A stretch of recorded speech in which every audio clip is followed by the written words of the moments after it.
Hi అండి, అందరికీ నాది చిన్న ఛానల్ అండి. ప్లీజ్ సబ్స్క్రైబ్ చేసుకొని లైక్ కొట్టండి.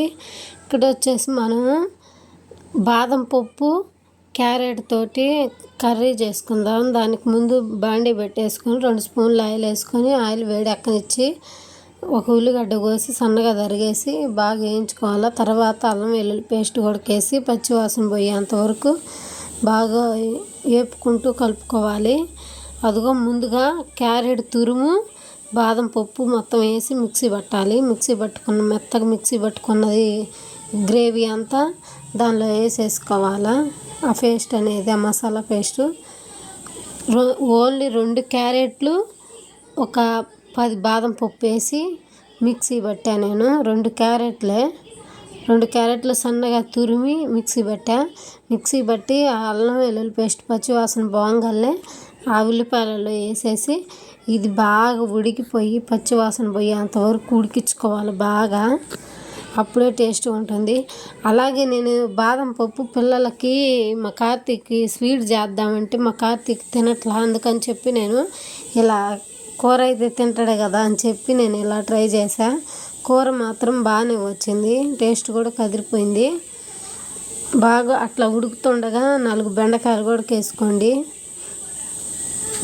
అలాగే నా వీడియోస్ ఫస్ట్ టైం చూసే వాళ్ళు అయితే ప్లీజ్ సబ్స్క్రైబ్ చేసుకొని లైక్ కొట్టండి. నేను పెట్టే ప్రతి వీడియో మీకు వస్తుంది. పెద్ద మంట పెట్టేసి బాగా దగ్గరుండి కలుపుకుంటూ మాడనీయకుండా బాగా దగ్గరకు వచ్చిందాకా వేయించుకోవాలి. అట్లా ఉడకనివ్వాలి బాగా. బాదం పప్పు వల్ల బాగా తొందరగా దగ్గర పడుతుంది. మనం వాటర్ కూడా యాడ్ చేసుకొని బాగా ఉడికించుకోవాలి. క్యారెట్లు అయినా బాదం పప్పు అయినా మా కార్తీక్ అసలు తిండు. స్వీట్ చేద్దామంటే స్వీట్ కూడా తినట్లా. అందుకని చెప్పి ఇట్లా కూరలు అయితే తింటాడు కదా అని చెప్పి నేను ఇలా ట్రై చేశా. తిన్నాడు, బాగుంది కూర కొడక. బాగా కలుపుకొని ఇట్లా దగ్గరకు వచ్చిందాకా బాగా గట్టిగా దగ్గర పడ్డదాకా వేయించుకోవాలి.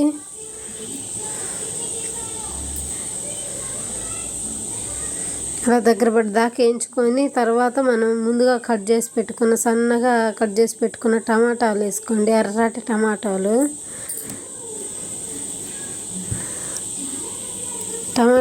ఒక 4 సరిపోతాయి. టమాటాలు వచ్చేసి 4 టమాటాలు కట్ చేసి వేసేసి బాగా కలుపుకొని పసుపు ఉప్పు వేసి టమాటాలను కూడా బాగా మగ్గనివ్వాలి. టమాటాలు మగ్గితేనే మనకి కూర కూడా టేస్ట్గా వస్తుంది. అలాగే నా వీడియోస్ అన్నీ చూసి వెళ్ళిపోతుంటారు, ప్లీజ్ సబ్స్క్రైబ్ చేసుకోండి.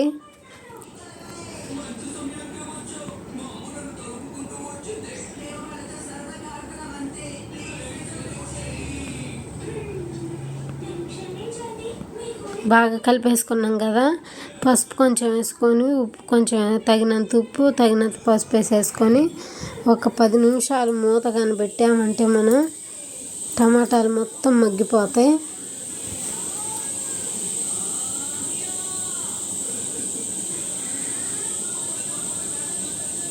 టమాటాలు మగ్గిన తర్వాతే మనకి వాటర్ యాడ్ చేసుకోవాలి. కొంచెం కారం కూడా వేసుకోండి. ఇప్పుడు అదిగోండి ఇంకాస్త దగ్గరకు వచ్చింది. టమాటాలు బాగా మగ్గిపోయి టమాటాలు అసలు కనిపించకుండా పోతాయి. ఇంకాస్త సేపు ఉడికించుకున్నామంటే మనం గ్రేవీ కూరలాగే ఉంటుంది. చపాతీలోకైనా వైట్ రైస్లోకైనా పలావ్లోకైనా సూపర్గా ఉంటుంది.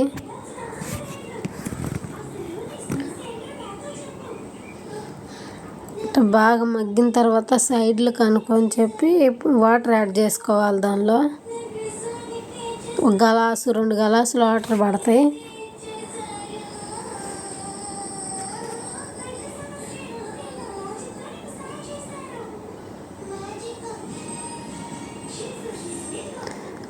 మసాలా అంతా వాటర్లో కలిసిపోయేటట్టు బాగా కలిపేసుకోవాలి. కలిపేసుకున్న తర్వాత పెద్ద మంట పెట్టేసుకోవాలి. ఇప్పుడు పెద్ద మంట పెట్టేసుకొని ఉడికించుకోవాలి. నూనె పైకి తేలేంత వరకు ఇట్లా మూత పెట్టేసి 10 నిమిషాలు ఉంచితే నూనె పైకి వచ్చేంత వరకు ఉడికిద్ది. ఉడికిన తర్వాత మనం ముందే కోడిగుడ్లు అవి ఉడకేసి పక్కన పెట్టుకోవాలి. ఈ కూరలో కోడిగుడ్లు వేసుకొని రైస్లో పెట్టుకొని తింటుంటే సూపర్ ఉంటుంది.